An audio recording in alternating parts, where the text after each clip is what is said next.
Bys nevěřil, ty vole, bys nevěřil, 5 jich tam bylo, 5 za sebou, vaš, 5 basketbalistů normálně, 5 tam stálo za sebou, fakt. 5 lidí za ně, trenér ve prostřed. Jo, neuvěřitelný, to si neviděl, ale tak. Mlásk? Jo, mlásk a slintali to jak prasata, tak děsný úplně, hrozný. Krásný dobrý večer, vážení diváci. Ve 2 odpoledne? Hlásí se vám Jiří Dusodín z velké ceny vše teče. Tento závod není příliš znám. Spíš vůbec. Neboť ačkoliv je součástí seriálu velkých cen, kvůli malému zájmu sponzorů a malému bodovému zisku pro stáje, nebyl zatím nikdy vysílán v televizi. Ani jinde. Dnešní rok ale došlo ke změně. Největší a jediný okruh Formule 1 v České republice totiž získal za sponzora nedalekou jadernou elektrárnu Temelín. Díky štědré pomoci energetického giganta si tedy můžete i vy, naši milení diváci, vychutnat atmosféru prestižního závodu přímo u nás ve vlasti. Buďte mi někdo pochodeň. Stačila by louč? Nezapalujte to, už je to dobrý. Nyní přejdeme k představení dnešního okruhu. Vy, jak sami vidíte na mapě, jedná se, málem bych zapomněl, můj spoludnešní komentátor není nikdo jiný než Jarek Vaniš, známý to jezdec Formule 360,5. Zdravím.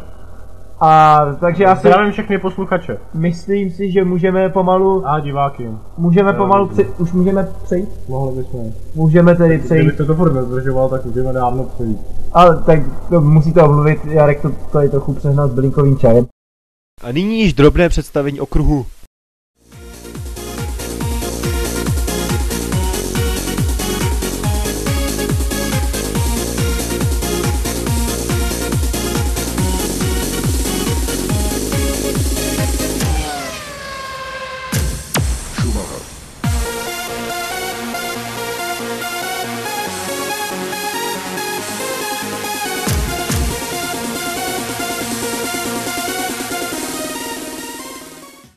A nyní si trať závodu prohlédneme ještě jednou ve zpomaleném provedení a Jarek Vaniš nám s tím neopakovatelným způsobem seznámí se svými dojmy. Je to tak, to přesně udělám. Ano. Jo. Na to, Jarku. Jdeme na to. Dejte mi ten mikrofon, Jarku. Ne, ten je můj.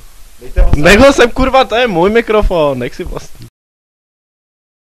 A po výjezdu ze stadionu, který je monumentálním chrámem zasvěceným automobilovým hrám ve Všeteči, se již pomalu dostáváme k zatáčce, která nese poetický název Uhnoje.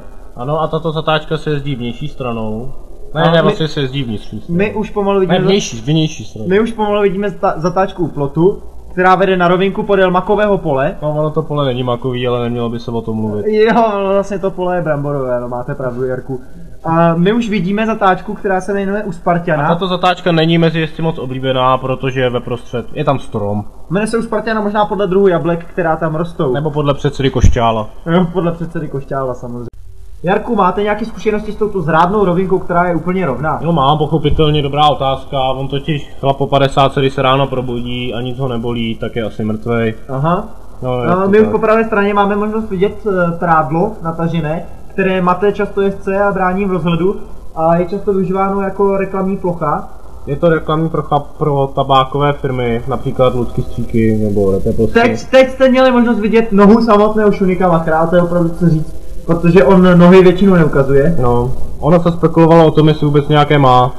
Sledujeme brždění do nejpomalejší a zároveň nejostřejší zatáčky celé trati. Je ostrá jako břitva. Skutečně? No, opravdu. Posledně jsem si o ní pořezal hruď.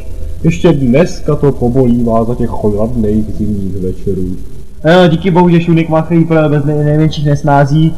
A my už sledujeme, no to nevím co je, tak dělejte, že to nevidíte. No, je to Merikův povod. A díky Jarku, co bych si bez vás počal. Mám vás rád.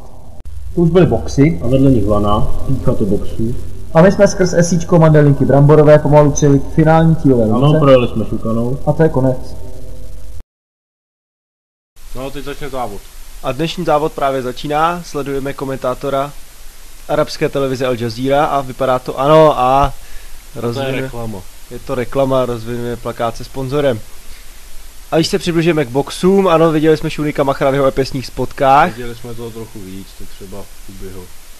Ano, a to je jeden ze závodníků. To je jeden ze závodníků, který se nás snaží přesvědčit, že je rostleskávačka. Tohle je druhý ze závodníků, tuším, že to je Juan Manuel Pedro Vedro. Ano, a tady už slavný Šunik Machra ve svém monopostu Terrari.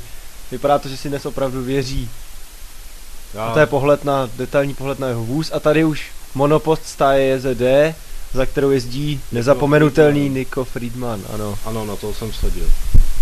Opravdu? Měl kurz asi 40:1. No právě. Si myslíte, že vyhrajete Jarku? No to ne. Vy blázne.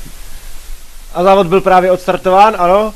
Kupředu neopakovatelným způsobem vyráží stáj s Juanem Panem Vedrem. Ano, a teď vidíme krásnou prolnu. A pozor, co se to stalo? Co se to stalo? To byl monopost Mihaila Jukiče, ze kterého vypadl jeden z... Ano, a byl to Mihail Jukič. A teď pozor, někdo narazil do stromu, ale bohužel Formule jezdí velmi rychle, takže nestíháme ani To, co tam bylo teď, tak to byl... To už není. To byl medic a teď vyjíždí safety kára, ale do popředí se pomalu dostává. Tady safety kára v detailní pohledu. A to vypadá na... Ano, to vypadá, že... na smrt. Vypadá, že Mihail Jukič to má za sebou. Přijíždí medic a dostává se mu rychlého lékařského ošetření, ovšem v případě smrti už je to zbytečné. Je po všem, ano. Je to smutný okamžik. Ale bohužel nás by teď mnohem víc zajímalo, kde je v popředí. Pro celý automobilový sport, ale je to hruza, ale nás zajímá teď na první místě. Ano, a tady vidíme reklamu Králíci, kozy, vozy, Pelikán. Ano, a tady už je čelo závodu, Schumacher ano, a je to velmi napínavé, Schumacher dohání Juana Manuela Petra Vedra ze stáje. A kdo bude v zatáčce první, kdo tam je první, to neuvěřitelně. A reklama. Právě vychází nejhrůznější a nejděsivější počítačová hra dosud. Doom.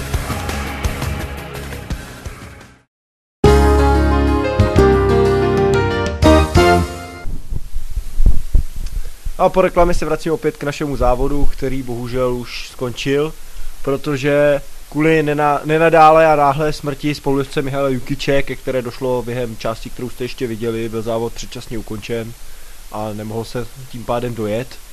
A co jste neviděli, byla smrt Mihaila Jukiče, který zemřel neméně tragicky, když při pádu... Jarku, to není vůbec vtipné, protože Mihail Jukič zemřel velmi bolestivou smrtí, když si při pádu o větev propíchl brzdík. Jarka musíte omluvit, protože bohužel je trochu rozrušen, neboť prohrál všechny peníze, které vsadil na Nico Friedmana. Jako stane se, no. Naštěstí ho to ani příliš... ale jako... Vypadá to, že ho to ani příliš netrápí. Pořád jsem na tom líp než Jukič. Tak to byl trochu černý humor, Jarku. No jasný. Za závodu byl vyloučený Nico Friedman, který se nesportovně choval k mrtvému spolujezdci Mihaila Jukiče. No, jestli jste si všimli, tak na tom záběru, jak ho fakoval, tak to se nelíbilo komisařům. To se nelíbilo jury, máte pravdu, a proto Nico Friedman v tomto závodě nedostane žádný bod a stav mistrovství světa se proto nezmění. Což, jak bych chtěl doplnit, by se nezměnil stejně, protože bodový zisk z tohoto závodu se do mistrovství světa nezapočítává. Ano, je to tak a dnešní závod byl proto zcela anulován a ukončen. Jarku, já bych vás poprosil o nějaké závěrečné shrnutí, kterým ukončíme dnešní pořád. No, co by se tak dalo celkově říci o vývoji a průběhu dnešního závodu? Ano, napadá mě jedna věc, která... Nějaký příměr, která tento závod vystihuje. Nějaký aforismus nebo citát.